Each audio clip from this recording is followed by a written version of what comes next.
श्री राधा कृष्ण चरण कमलेभ्यो नमः। श्री नंद नंदन भाग 29 वृषभानु बाबा सगाई। जय राधा राधा जय राधा जय श्री राधा। जय कृष्णा कृष्णा जय कृष्णा जय श्री कृष्ण। वृषभानु बाबा कहते हैं, बड़ी आयु में नंदराय जी ने कुमार पाया। मैं तो बहुत चिंतित था, किंतु वे ऐसे भोले हैं कि उन्होंने इधर ध्यान देना कभी आवश्यक ही नहीं माना। जब कभी बात उठती भी तो कह देते, भगवान नारायण ने ब्रज का भी मंगल विधान किया होगा। हमारे दोनों कुल तो कहने को तो दो हैं, दोनों पिता परस्पर अभिन्न मित्र थे और हम दोनों तो शैशव से गोकुल तथा बृहत्स्थानपुर दोनों को अपना गृह मानना सीख गए थे। दोनों साथ साथ खेले हैं, गुरुगृह में साथ साथ पढ़े हैं, रहे हैं। नंदराय जी मुझसे आयु में कुछ मास ज्येष्ठ हैं। मैं बड़े भाई के समान उनका सम्मान शैशव से करता हूँ और वे मुझ पर स्नेह रखते हैं। मेरे परिणय की चिंता पिता से भी अधिक उन्हें थी। उन्होंने ही मेरे लिए कन्या देखी और कान्य कुब्ज नरेश से उसको मेरे लिए मांग लाई। जब उनको ब्रजराज पद पर प्रतिष्ठित करने के लिए पगड़ी बांधी तो पिता ने मुझे प्रसन्न कर दिया, उनके दक्षिण पार्श्व में खड़े होने को कहकर। मुझे बहुत अटपटा लगता था कि गोकुल के ब्रजराज को दधिका उपहार लेकर बरसाने के स्वामी के सम्मुख आना पड़ता था और अपने पद की स्वीकृति प्राप्त करनी पड़ती थी। पिता ने इस परंपरा को तोड़ा न होता तो मैं अवश्य तोड़ देता। हम दोनों के ब्रज तो क्यों रहे, हम दोनों के ब्रज दो क्यों रहे। जो वय में ज्येष्ठ है उसी की ज्येष्ठत्व को सम्मान क्यों न दिया जाए। ब्रजेश्वर हुए नंदराय और पिता ने ब्रजेश्वर के प्रथम सम्मान का अधिकार बृहत्स्थानपुर के स्वामी का स्वत्व बना दिया। मेरा स्वत्व तो इससे बहुत बड़ा है। ब्रजेश्वर कोई महत्व का कोई कार्य मुझसे पूछे बिना करते नहीं है। वे तो ऐसा व्यवहार करते हैं कि मानो मेरी सम्मति या आदेश हो उनके लिए। अनेक बार मुझे इससे बहुत संकुचित होना पड़ा। मेरे बड़ा कुमार हुआ मेरे, तब तक कोई बात नहीं थी, किंतु पत्नी के गोद में छोटे पुत्र के साथ ही अयोनिजा वो लाली सुते आ बैठी।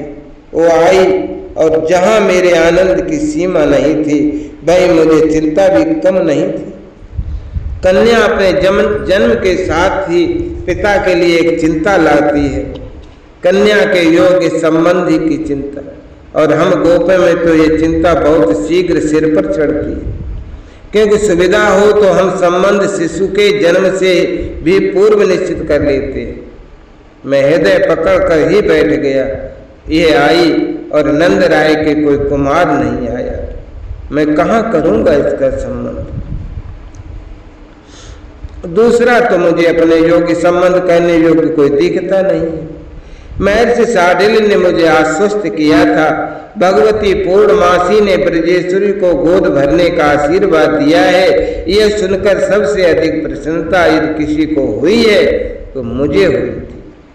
मैंने निश्चय कर लिया था कि गोकुल के स्वामी को कन्या हुई तो मेरे घर आवेगी, और यदि कुमार हुआ तब तो मेरी चिंता दूर ही कर देगा। मैं नीलमणि के जन्मदिन ही सगाई कर देना चाहता था। मैंने उसी दिन उसे अपना बना लिया। मैंने पूछ लिया था उसी दिन भाई नंदराय जी से कि वे कब मेरी कनकलता सी कन्या को अपने कुमार के लिए स्वीकार करेंगे। ब्रजपति ने मुझे भुजाओं में भर लिया। इसमें भी पूछना आवश्यक है, ये तो आपका ही। नीलमणि पर दृष्टि पड़ी मेरी और हो गया मेरी कन्या इसी के लिए, इसी की है। इसमें कुछ कहने सोचने को रह नहीं गया, किंतु नील सुंदर केवल 7 दिन का था तब पूतना गोकुल में आ धमकी। वो भले मर गई, किंतु कंस की ओर से हम सबको सतर्क तो कर ही गई। कंस की क्रूर दृष्टि है ब्रजराज के कुमार पर, अतः मुझे सावधानी पूर्वक ही कुछ करना चाहिए। महर्षि गर्गाचार्य आ गए अकस्मात मेरे यहाँ। मैंने प्रार्थना की और उन कृपा मूर्ति ने स्वीकार करके मेरे छोटे कुमार तथा कन्या का नामकरण कर दिया। भविष्यदर्शी से मैंने बहुत धड़कते हृदय से पूछा था कि मेरी कन्या का विवाह किससे होगा। भाग्य की लिपि मिटाई जानी अत्यंत कठिन है, किंतु मैंने निश्चय कर लिया था। पूछा ही इसलिए था कि महर्षि कुछ और कई अन्यत्र संबंध सूचित करते हैं, तो मैं भाग्य के उस लेख को परिवर्तित करने के लिए जो कुछ करना पड़ेगा करूँगा। मैं कितनी भी कड़ी तपस्या अथवा अनुष्ठान के लिए प्रस्तुत था, किंतु महर्षि ने तो मेरे मन की ही बात कही थी। नंद तनय की नित्य संगिनी है ये आपकी तनय, महर्षि ने कहा था। इनका अनादि संबंध है, इसमें व्यवधान बनने की शक्ति सृष्टि में है ही नहीं किसी के पास। मैं धन्य धन्य हो गया। मैंने प्रार्थना की थी कि महर्षि ये संबंध करा दें आप, किंतु उन्होंने मेरी ये प्रार्थना स्वीकार नहीं की। महर्षि के शब्द मुझे स्मरण है, किंतु उनका तात्पर्य मैं समझ नहीं सका था। अब भी मेरी समझ में उनकी बात नहीं आती। उन्होंने कहा था अनादि दंपत्ति में विवाह की औपचारिकता आ नहीं सकती। इस अवतार लीला में वो आवश्यक तो है, किंतु उसे स्वयं सृष्टिकर्ता संपन्न करेंगे और वो भी समाज के नेत्रों से परोक्ष ही रहेगी। मुझे महर्षि शांडिल्य ने समझाया, उनकी बात मैं समझ सकता हूँ। महर्षि ठीक ही कहते हैं कि मेरी नंदराय जी की मैत्री सबको ज्ञात है। वसुदेव जी नंदराय जी के भाई हैं और उनकी पत्नी रोहिणी रानी तो नंद भवन में ही है। कंस की क्रूर दृष्टि गोकुल पर विशेषतः नंद नंदन पर पड़ चुकी है। कंस 2 असुर भेज चुका अपने। महर्षि तो 5 कह रहे थे, किंतु 2 को तो हम सब जानते ही हैं, पूतना और तृणाव्रत। अब यदि नीलमणि से मैं अपनी सुता की सगाई कर देता हूँ तो कंस को लगेगा कि वसुदेव जी का इसमें कुछ हाथ है। वे अपना पक्ष प्रबल करने लगे और तब वो गोकुल के संभव है बृहस्पतिपुर के भी विरुद्ध बड़ा आक्रमण कर दे, अथवा उसके लिए कोई बहुत भारी भय उपस्थित कर दे। मैंने नंदराय जी से सम्मति ली, पर वे बहुत अधिक सीधे हैं। वे कहते हैं नीलमणि आपका है, अब आप जो भी उचित लगे करो, मुझे इसमें कोई आपत्ति भला क्या होगी। नीलमणि मेरा तो है, किंतु मैं उस पर विधिपूर्वक अपना सुत बना लेना चाहता हूँ। महर्षि गर्गाचार्य समाज के नेत्रों से परोक्ष इस संबंध को सृष्टिकर्ता द्वारा संपन्न कराने की बात कह गई। मुझे सगाई भी समाज के नेत्रों से परोक्ष रखने में आपत्ति नहीं। नीलमणि की सुरक्षा पहले आवश्यक है, और कंस कितना ही क्रूर क्यों न हो, कितना निर्दय है, ये तो सब समझ ही गए हैं। मेरी पाटिल दल मृदुल अत्यंत भोली कन्या, मेरे हृदय में उसके संबंध को इतने उत्साह से संपन्न करने की बात थी कि किसी सम्राट की सुता का विवाह भी उतने वैभव से पूर्ण नहीं हो पाता। किंतु अब तो ऐसे शुभ अवसर की प्रतीक्षा ही करनी पड़ेगी। सगाई तो अपने अंतःपुर से अपने लोगों से भी गुप्त ही रखकर करनी है, और बृहस्पति ने मेरी ये बात मान भी ली है कि गोकुल में भी ये संस्कार गुप्त ही रहेगा।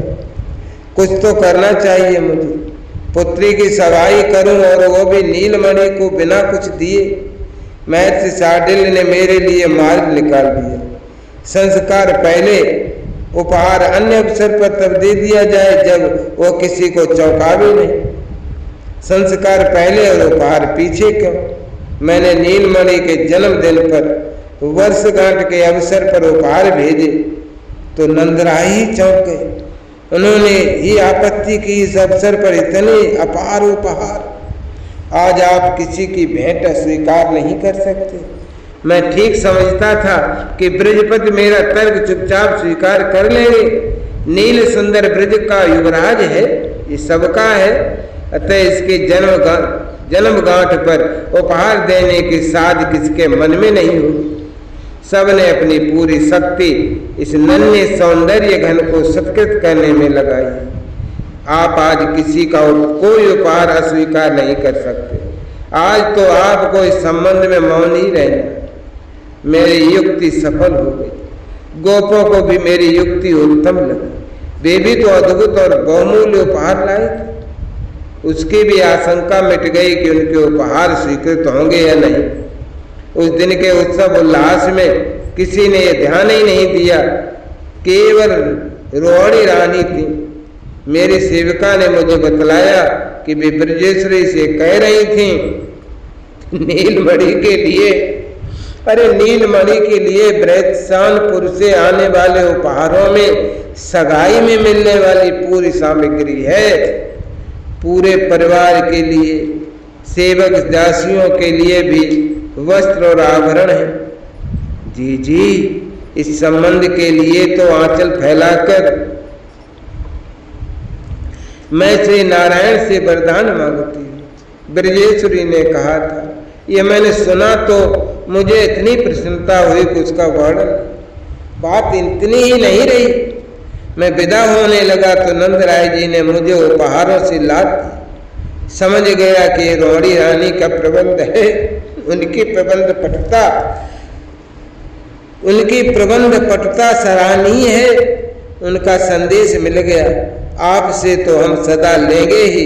ये सब आपको केवल हमारी लाली और उसके सेवक सेविकाओं तक पहुंचा देने का कष्ट करना है। अब शेष क्या रह गया सगाई में। मैत्र साडिल ने मुहूर्त निश्चय कर दिया था। मैं आज इस मार्गशीर्ष शुक्ल पंचमी को गोकुल में नन्हे नीलमणि का तिलक करके लौटा।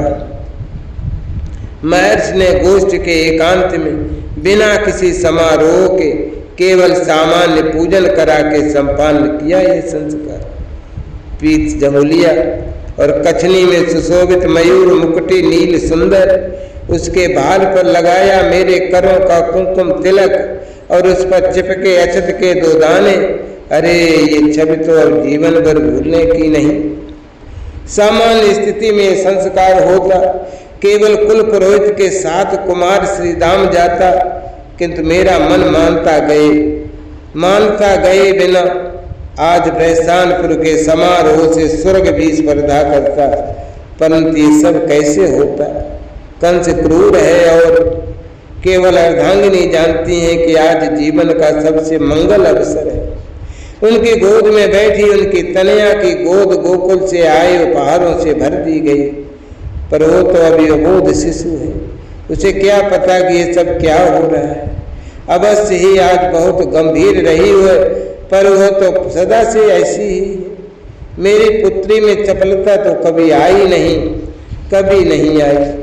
जय राधा जय राधा राधा, जय राधा जय श्री राधा, जय कृष्णा कृष्णा, जय कृष्णा जय श्री कृष्णा।